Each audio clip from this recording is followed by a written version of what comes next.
Professor Ute Fervert, who is coming to us. She is the director of the Max Planck Institute for Human Development in Berlin. And she has done in her life so many things that I can't even start describing everything, but I'll try a little bit. She is a member of the Council of the Berlin Brandenburg Academic of Science and Humanity. She's also a member of the council member and a council member of the German National Academy of Science and Humanity. And she has got honorary degrees from Finland and from the Freie University. And she has received recently many prizes, but just recently she received the Sigmund Freud Prize for Academic Prose. And she received the Ernst Helmut Witz Prize. And she served in many committees and boards, like in the GIF program, which is related to us. And she's now in a board about German-Israeli future process. So highly accomplished. But she also has a lot of experience with working with promoting equality, and this is what we want to hear about. So please, Ute, come and tell us about it.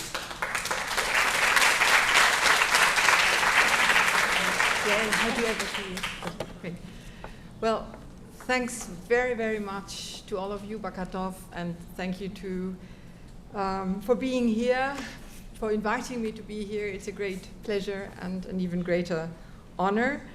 My special thanks, of course, go to Yael and Rachel, who invited me, and of course to my dear friend Daniela Goldman. She kindly reciprocated my invitation that I sent her years ago for a workshop on gender equality in science in Berlin in February, which is much colder than here, 2015. At that time, I chaired the Max Planck Task Force on Gender. But before I go into the details, let me quickly share some information about the German academic system. First and foremost, there are, of course, universities with about 100 spread around the country and more than 200 institutions for applied sciences. Many of them go back to the 19th century. Others were founded in the 1960s. Nearly all of them are publicly funded. Full professors are civil servants on a lifelong contract. Counting only universities, there are about 25,000 professors, distinguished by different pay and status levels. I will come back to that later. Next to the university system, Germany has many academic institutions that focus exclusively on research. These institutions are roughly divided into 4 major organizations, all named after stellar male figures: Max Planck, Helmholtz, Leibniz, and Fraunhofer. Each organization is different, pursues different goals. Again, they're all publicly funded. And they all consist of a large number of special purpose institutes under the leadership of one or several directors who hold a great amount of power, and I know what I'm speaking of. For the sake of brevity, let's zoom in on the Max Planck Society, which is the most prestigious organization. The society goes back to the year 1911, when it was founded by private money and under the protectorate of Kaiser Wilhelm, who also lent it its name. Among its first and most prominent directors were Albert Einstein, Fritz Haber, Otto Hahn, Richard Willstätter, Max Planck. After the Second World War, the organization was restructured and renamed in 1948 after Max Planck. By now, it consists of 86 institutes scattered all over Germany and some abroad. The great majority focus on natural and life sciences. There are around 300 active directors, again on lifelong contracts with generous research funds. Some of them lead departments with up to 100 scientists, mostly on shorter term contracts. The size varies from discipline to discipline. Now, gender comes in. When I joined the society in 2007, there were 6% women among the directors, with stark differences between the three sections. The ratio was lowest in the natural sciences, climbed up in the life sciences, and reached a sensational 11.8% in the smallest section, the humanities and social sciences.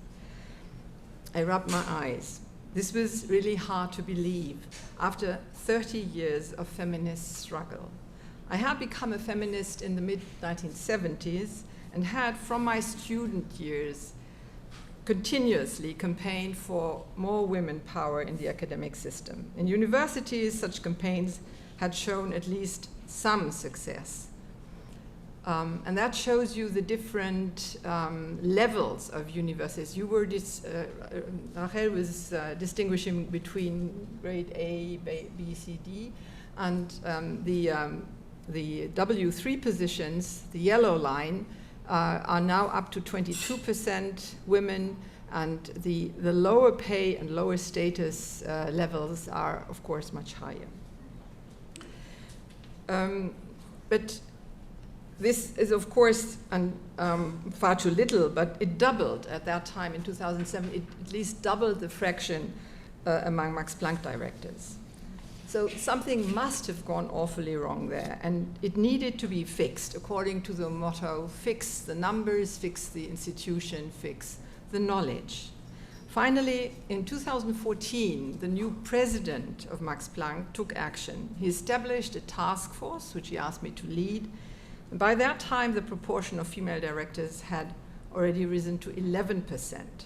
But since absolute numbers were extremely small, each retirement of a female director was bound to massively bring down the percentage.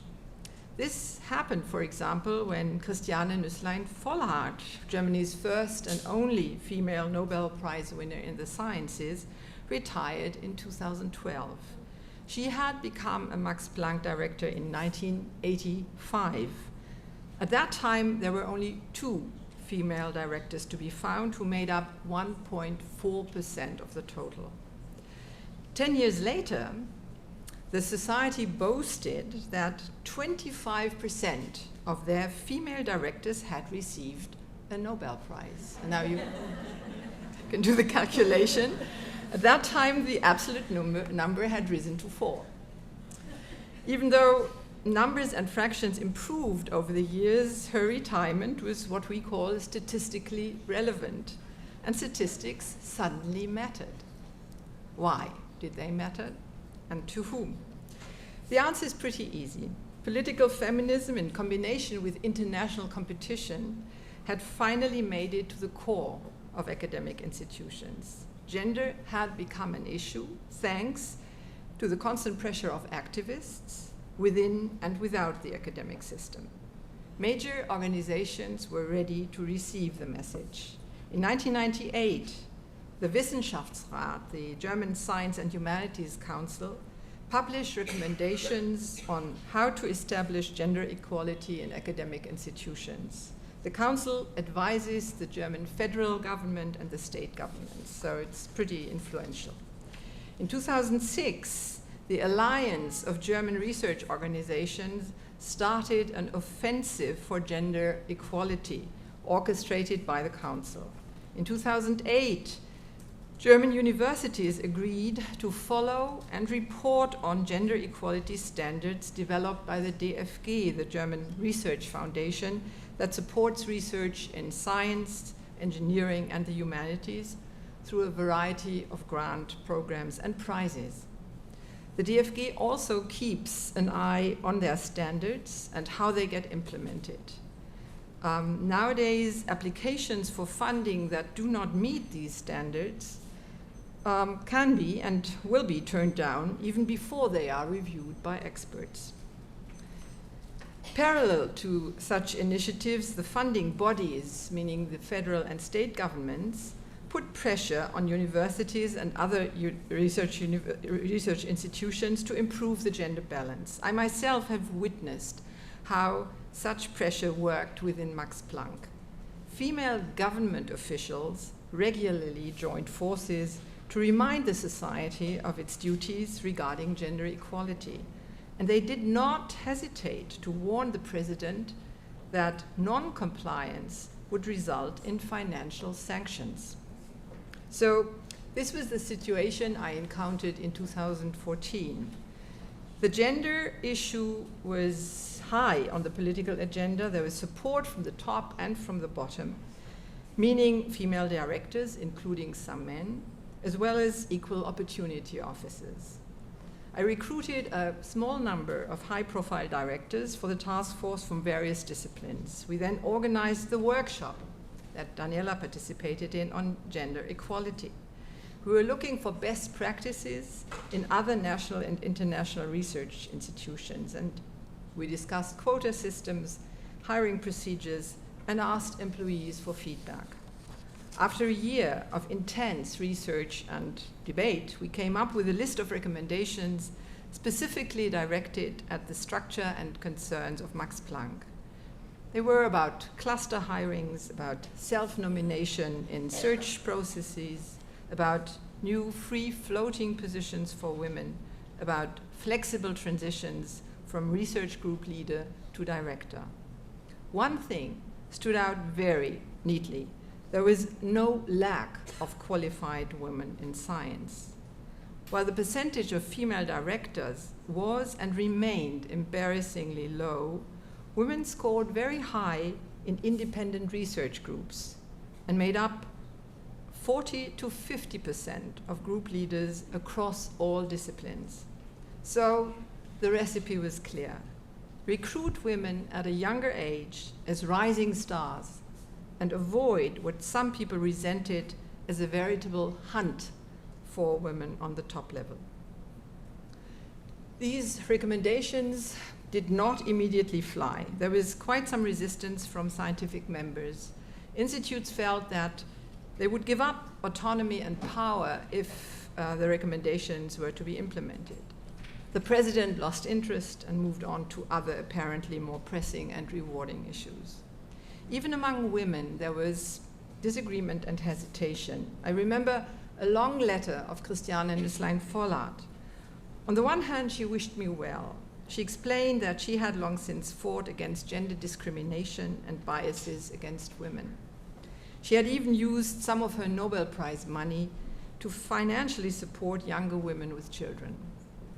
On the other hand, she was skeptical about what she felt was overly ambitious and somehow misleading, establishing gender equality. As she saw it, women themselves made choices, and those choices often led them turn their back on an academic career. To quote from her letter and from her 2008 article in Current Biology, men and women are different by nature. The strengths, aims, and interests of women differ from those of many of their male contemporaries, at least on average, meaning that gender equality is a mere myth. For many, again, quote, for many women, a leading position is simply not attractive because it means directing other people's activities and involves the necessity to exert power, which includes, as we all know, making unpopular decisions.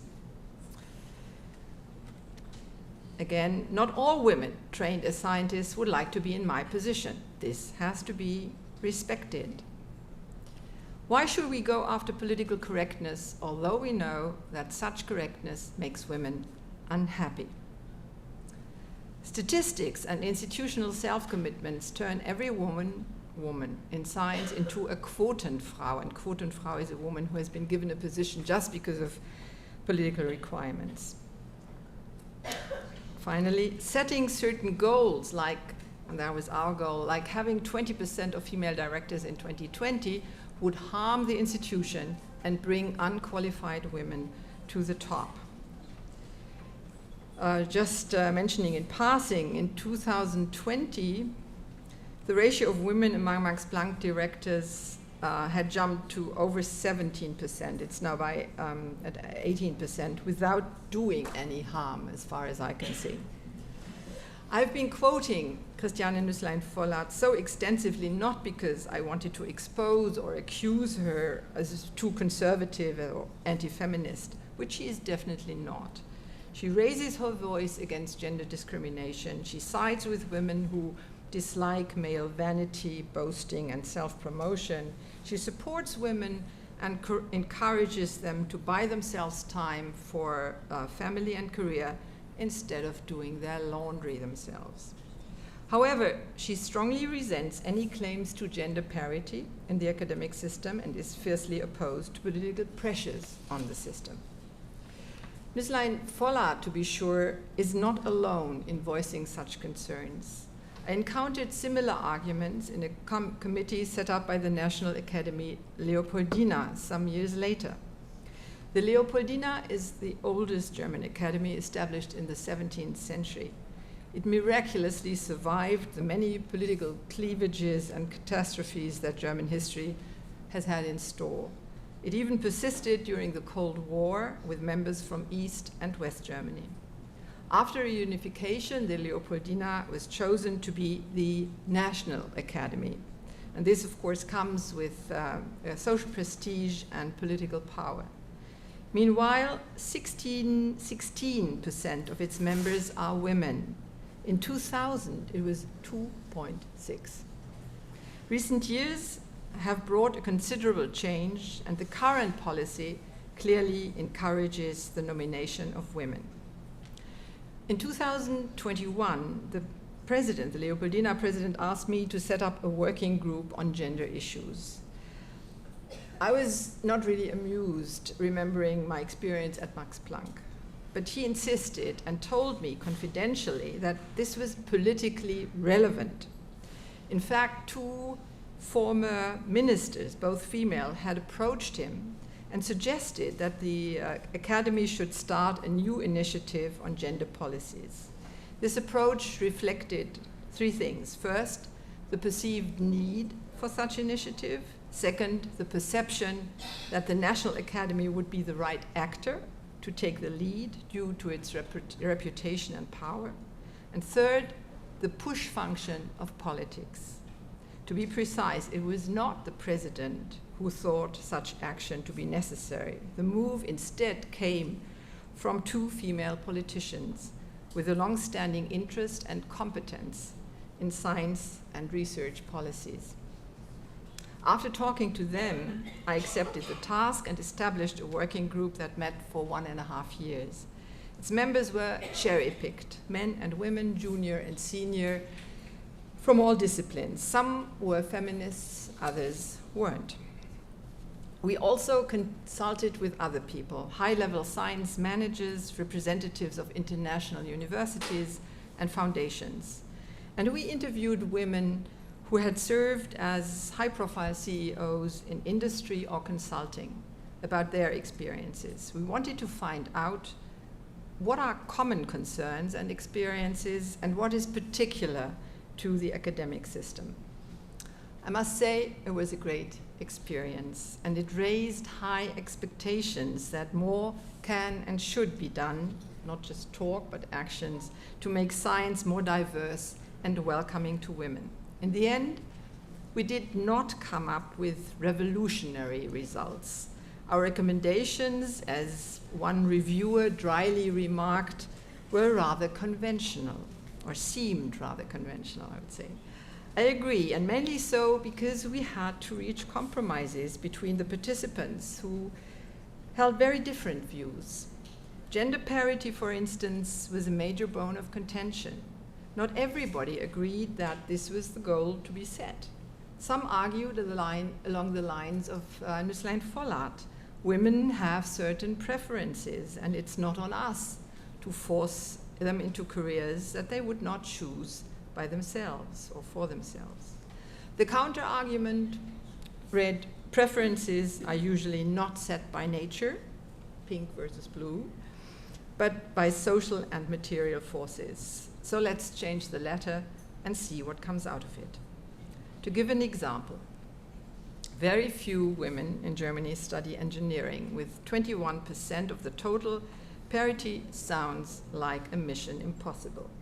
although the fraction of women roughly remains the same on all qualification levels, it would be unrealistic to ask for 50% of female professors. So we try to be realistic, but also kept in mind the critical mass theory. This theory states that it needs a critical mass of around 30% in order for minorities to make an impact and feel good about it. We thus recommended to recruit at least 25% and preferably up to 33% of engineering professors among women.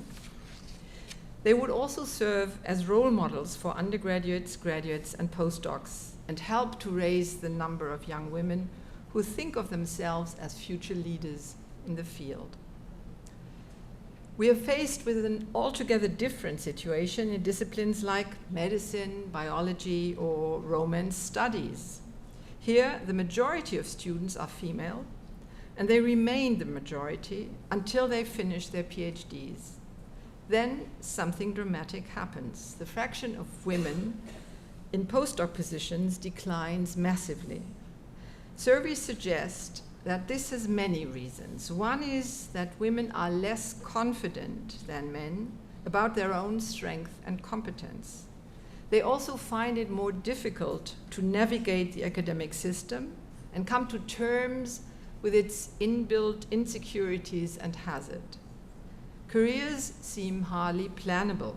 Risks are not made transparent. Mobility also seems to be an issue, especially for women with children and with an ambitious partner. The question thus is how to keep talented, well-qualified women in the system, how to provide them with opportunities to pursue a successful scientific career, even with a family. We came up with multiple suggestions, and the report has just been published last Thursday and made quite a splash in the media. So multiple suggestions, starting with mentoring but not ending there. Tenure track positions would be a game changer. And in this, I guess the German system is still very different, I could also say far behind the Israeli one and the Anglo-Saxon one. Early independence would be beneficial to both genders, not excluding non-binary and trans people here. But when we suggested horizontal power structures within departments, our recommendations were put on hold. Ferocious discussions with the Academy president followed suit. We finally agreed, albeit reluctantly, on a mellowed down version. Structural reform is not something that German professors or Max Planck directors are really after. We also recommended to make women at the top more visible. Among the 10 major umbrella organizations of German science, only 3 are currently chaired by women. Among the many academies, only 1 has a female president.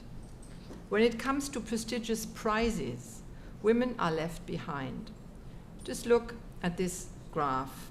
It shows gender proportions among the recipients of the Leibniz Prize, the most important research prize in Germany for all disciplines. Women had generally scored very low, as you can see.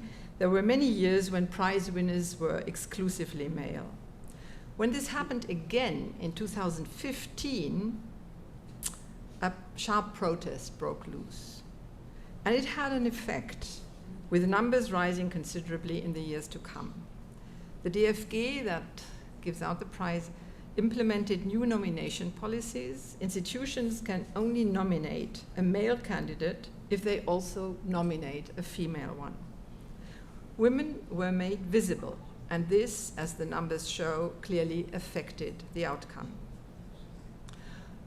I cannot enumerate all the recommendations we made in our paper, but it will soon be available in English, and you can see for yourselves if some of it fit the situation here in Israel. In any event, I guess that your perception might differ markedly from Max Planck President Stratmann's. In his view, Israeli women scientists fare massively better than their German counterparts. And now Why? Why? Wait a minute. Why? Because of their military experience. They had learned, so he told me in 2014, they had learned to assert themselves and gain acceptance in an all-male or formerly all-male environment. This experience clearly helped them survive in science and guaranteed for successful academic careers. I'm not sure, well, I'm kind of sure what you think about this explanation. Quite obviously, the use for Apic speaks against it. You tell me. To sum up my own lessons learned in 50 years of working the German system. It took an awfully long time from feminists criticizing the underrepresentation of women in academia to implementing gender policies in this domain. In order to get there, it needed at least two narratives. Gender justice was one, but human capital issues had to be addressed as well. And I again quote Christiane Nüsslein-Vollard, "Our society cannot afford to lose so many highly trained talents." Political support and pressure was absolutely necessary for women to enter and move up the academic system. Open discrimination is not so prevalent anymore. However, there are hidden biases when it comes to assessing women's performance. We know about the devaluation of topics preferably chosen by women. We know about double standards in judging male versus female behavior and the like. Structural discrimination persists. Mothers, not fathers, are encouraged to work part-time. Men are discouraged to take their share of parental leave. Women leave the system and accept no-term jobs in science administration or industry and support their partners who can thus afford to take risks and remain in the academic system. Even women who resist discrimination and discouragement often stop short of reaching out for visibility and power. When, for instance, the search was on for a new president of the Berlin-Brandenburg Academy, quite a few high-profile women were approached. They all declined, for good reasons. They wanted to pursue their own research. They did not care for the prestige and the chauffeur.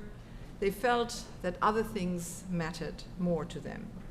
Men obviously did not share these objections. There were many who were only too ready to run for president. No woman did. Now, what does that tell us? I will close with two sets of questions. First, are women not up for power? Do they make bad choices? Are they more interested in what we nowadays call work-life balance than in being high performers? To cut it short, are women the problem? Second, and the other way around, is the academic system organized in a manner that puts off too many women? Is it overly competitive? And is it not family-friendly? Does it ask too many sacrifices? Does it offer too few returns? If so, how should we change it? And could we? Thanks for listening.